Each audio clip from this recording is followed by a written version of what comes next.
Vande Mataram bill ଉପରେ ଲାଗିଲା ରାଷ୍ଟ୍ରପତିଙ୍କ ମୋହର। ଜାତୀୟ ଗୀତ ବନ୍ଦେ ମାତରମ୍ କୁ ଅପମାନ କରିବା ଏବେ ଏକ ଫୌଜଦାରୀ ଅପରାଧ ଭାବରେ ବିବେଚନା କରାଯିବ।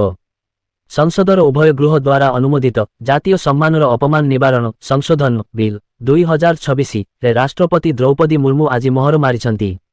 ରାଷ୍ଟ୍ରପତିଙ୍କ ଅନୁମୋଦନ କ୍ରମେ ଏହା ଆଇନରେ ପରିଣତ ହୋଇଛି। ବର୍ତ୍ତମାନ ଜାତୀୟ ସଙ୍ଗୀତ ଜନ ଗଣ ମନ ଦ୍ୱାରା ଉପଭୋଗ କରାଯାଉଥିବା ସମାନ ଆଇନଗତ ସୁରକ୍ଷା ବନ୍ଦେ ମାତରମ୍ କୁ ପ୍ରଦାନ କରେ। ବର୍ତ୍ତମାନ ଏହି ଆଇନ ଅଧୀନରେ ସମ୍ବିଧାନ ଜାତୀୟ ପତାକା ଏବଂ ଜାତୀୟ ସଙ୍ଗୀତ ଭଳି ଜାତୀୟ ପ୍ରତୀକଗୁଡ଼ିକର ଅପମାନ କଲେ 3 ବର୍ଷ ପର୍ଯ୍ୟନ୍ତ ଜେଲ୍ ଦଣ୍ଡର ବ୍ୟବସ୍ଥା ରହିଛି। ଏହା ଲାଗୁ ହେବା ପରେ ବନ୍ଦେ ମାତରମ୍ ଗାନ ସମୟରେ ଅନାଦର କରିବା ବାଧା ପହଞ୍ଚାଇବା କିମ୍ବା ଗୋଳମାଳ କଲେ ସମାନ ଦଣ୍ଡ ଅର୍ଥାତ୍ 3 ବର୍ଷ ପର୍ଯ୍ୟନ୍ତ ଜେଲ୍ ଜରିମାନା କିମ୍ବା ଉଭୟ ଭୋଗିବାକୁ ପଡ଼ିବ। ଅଗଷ୍ଟ 15 ତାରିଖରେ ସ୍ୱାଧୀନତା ଦିବସ ପାଳନ ଅବସରରେ ପ୍ରଥମ ଥର ପାଇଁ ଲାଲକିଲ୍ଲା ପ୍ରାଚୀରରୁ ବନ୍ଦେ ମାତରମ୍ ଗାନ କରାଯିବ। ଭୁବନେଶ୍ୱର ବିମାନବନ୍ଦରରୁ ସମ୍ପୂର୍ଣ୍ଣ ଠପ୍ ହେଲା ଅନ୍ତର୍ଜାତୀୟ ବିମାନ ସେବା। ତୈଳ ଦର ବୃଦ୍ଧି ଯୋଗୁଁ ଏପରି ହୋଇଥିବା ସୂଚନା ମିଳିଛି। ପୂର୍ବରୁ ମଧ୍ୟ ପ୍ରାଚ୍ୟ ଯୁଦ୍ଧ ଯୋଗୁଁ ଦୁବାଇ ଆବୁଧାବି ଏବଂ ସିଙ୍ଗାପୁରକୁ ବିମାନ ସେବା ବନ୍ଦ ରହିଥିଲା। କିନ୍ତୁ ଗତ 19 ଜୁଲାଇଠାରୁ ବ୍ୟାଙ୍କକକୁ ଚଳାଚଳ କରୁଥିବା ବିମାନ ସେବା ମଧ୍ୟ ବନ୍ଦ ହୋଇଯାଇଛି। ଏକମାତ୍ର ସେବା ଯୋଗାଉଥିବା ଇଣ୍ଡିଗୋ ଫ୍ଲାଇଟ୍ ମଧ୍ୟ ଏବେ ଉଡ଼ାଣ ବନ୍ଦ ରଖିଛି। ଫଳରେ ଭୁବନେଶ୍ୱର ବିମାନବନ୍ଦରରୁ ଅନ୍ତର୍ଜାତୀୟ ବିମାନ ସେବା ସମ୍ପୂର୍ଣ୍ଣ ଠପ୍ ହୋଇଯାଇଛି।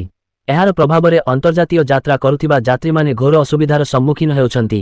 ବର୍ତ୍ତମାନ ଆନ୍ତର୍ଜାତିକ ଯାତ୍ରା କରୁଥିବା ପାସେଞ୍ଜରମାନେ ଅନ୍ୟ ରାଜ୍ୟର ଏୟାରପୋର୍ଟରୁ ଯାତ୍ରା କରୁଛନ୍ତି। ଏତେ ବଡ଼ ନିଷ୍ପତ୍ତି ପଛର କାରଣ କଣ ତାହା ଭୁବନେଶ୍ୱର ବିମାନବନ୍ଦର କର୍ତ୍ତୃପକ୍ଷ ସ୍ପଷ୍ଟ କରୁନାହାନ୍ତି। ଆତଙ୍କବାଦୀ ଆକ୍ରମଣ ଘଟାଇବା ନେଇ ଜାମ୍ମୁ କାଶ୍ମୀରରେ ହାଇଆଲର୍ଟ ଜାରି। ସ୍ୱାଧୀନତା ଦିବସ ଅବସରରେ ଦେଶର ବିଭିନ୍ନ ସ୍ଥାନରେ ଆତଙ୍କବାଦୀ ଆକ୍ରମଣ ଘଟାଇବା ନେଇ ସୀମାପାର ଆତଙ୍କବାଦୀ ସଂଗଠନଗୁଡ଼ିକ ପକ୍ଷରୁ ଯୋଜନା କରାଯାଇଥିବା ନେଇ ଗୁଇନ୍ଦା ବିଭାଗ ପକ୍ଷରୁ ସତର୍କ ସୂଚନା ଜାରି କରାଯାଇଛି। ଗୁଇନ୍ଦା ବିଭାଗର ଏହି ସତର୍କ ସୂଚନା ପରେ ଜାମ୍ମୁ କାଶ୍ମୀରରେ ହାଇଆଲର୍ଟ ଜାରି କରାଯିବା ସହିତ ବହୁସ୍ତରୀୟ ସୁରକ୍ଷା ବ୍ୟବସ୍ଥା କରାଯାଇଛି। ଏଲ୍ଓସି ଓ ଆନ୍ତର୍ଜାତିକ ସୀମାର ଆତଙ୍କବାଦୀ ଅନୁପ୍ରବେଶ ପଥଗୁଡ଼ିକରେ କଡ଼ା ପ୍ରହରା ଦିଆଯାଇଛି। ସମ୍ବେଦନଶୀଳ ଅଞ୍ଚଳରେ ମୋବାଇଲ ଚେକ୍ ପଏଣ୍ଟ ସ୍ଥାପନ କରାଯାଇଛି। ପ୍ରତ୍ୟେକ ଗାଡ଼ି ଓ ବ୍ୟକ୍ତିବିଶେଷଙ୍କୁ ଯାଞ୍ଚ କରାଇବା ସହିତ କେବିନା ମୁତୟନ କରାଯାଇଛି। ପ୍ରତ୍ୟେକ ଜିଲ୍ଲାରେ ସିସିଟିଭି ଯାଞ୍ଚପୂର୍ବକ ସନ୍ଦିଗ୍ଧଙ୍କ ଗତିବିଧି ଉପରେ ନଜର ରଖାଯାଇଛି।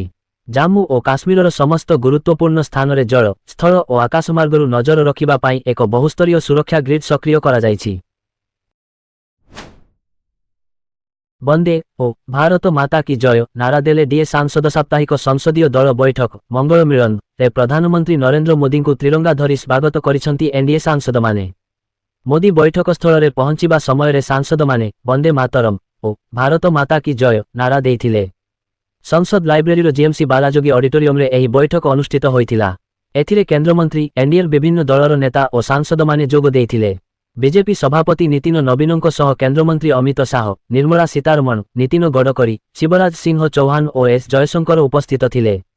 ଏନ୍ଡିଏର ସହଯୋଗୀ ଦଳଗୁଡ଼ିକ ପକ୍ଷରୁ ମଧ୍ୟ ଅନେକ କେନ୍ଦ୍ରମନ୍ତ୍ରୀ ବୈଠକରେ ସାମିଲ ହୋଇଥିଲେ।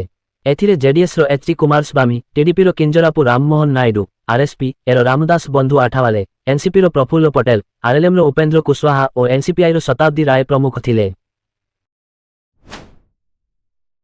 10 ବିନା 20 ଟଙ୍କିଆ ନୋଟ ହେବ ପ୍ଲାଷ୍ଟିକ। କେନ୍ଦ୍ର ସରକାର 10 ଏବଂ 20 ଟଙ୍କିଆ ମୂଲ୍ୟର ନୂତନ ପଲିମର ପ୍ଲାଷ୍ଟିକ ନୋଟ ପ୍ରଚଳନକୁ ଅନୁମୋଦନ କରିଛନ୍ତି। ଏଥରେ 10 ଓ 20 ଟଙ୍କିଆ ପଲିମର ନୋଟ ଫିଲ୍ଡ ଟ୍ରାଏଲ ପରୀକ୍ଷାମୂଳକ ପ୍ରଚଳନ ପାଇଁ ମଞ୍ଜୁର କରାଯାଇଛି। ପ୍ରତ୍ୟେକ ମୂଲ୍ୟର 100 କୋଟି ପଲିମର କିମ୍ବା ପ୍ଲାଷ୍ଟିକ ନୋଟ ଜାରି କରାଯିବ। ଅର୍ଥମନ୍ତ୍ରୀ ନିର୍ମଳା ସୀତାରମଣ ମଙ୍ଗଳବାର ରାଜ୍ୟସଭାରେ ଏକ ଲିଖିତ ଉତ୍ତରରେ ଏହି ସୂଚନା ପ୍ରଦାନ କରିଛନ୍ତି। ଭାରତୀୟ ରିଜର୍ଭ ବ୍ୟାଙ୍କ ବିଆଇ ର କେନ୍ଦ୍ରୀୟ ବୋର୍ଡର ସୁପାରିଶ ଉପରେ ଆଧାର କରି ଭାରତୀୟ ରିଜର୍ଭ ବ୍ୟାଙ୍କ ଆଇନ ର ଧାରା 25 ଅନୁଯାୟୀ 10 ଏବଂ 20 ଟଙ୍କା ମୂଲ୍ୟର ପଲିମର ନୋଟ ପାଇଁ ଏକ ପ୍ରସ୍ତାବ ଦାଖଲ କରାଯାଇଥିଲା, ଯାହାକୁ ସରକାର ଅନୁମୋଦନ କରିଛନ୍ତି। ଯୋଜନା ଅନୁଯାୟୀ ଏହି ନୋଟଗୁଡ଼ିକର ପ୍ରଥମେ ପରୀକ୍ଷଣ କରାଯିବ। ଯଦି ପରୀକ୍ଷା ସଫଳ ହୁଏ ତେବେ ଭବିଷ୍ୟତରେ ସେଗୁଡ଼ିକ ନିୟମିତ ଭାବରେ ଜାରି କରାଯିବ। ଆର୍ବିଆଇ ଅନୁଯାୟୀ ପଲିମର ନୋଟ କାଗଜ ନୋଟ ସହିତ ଜାରି କରାଯିବ।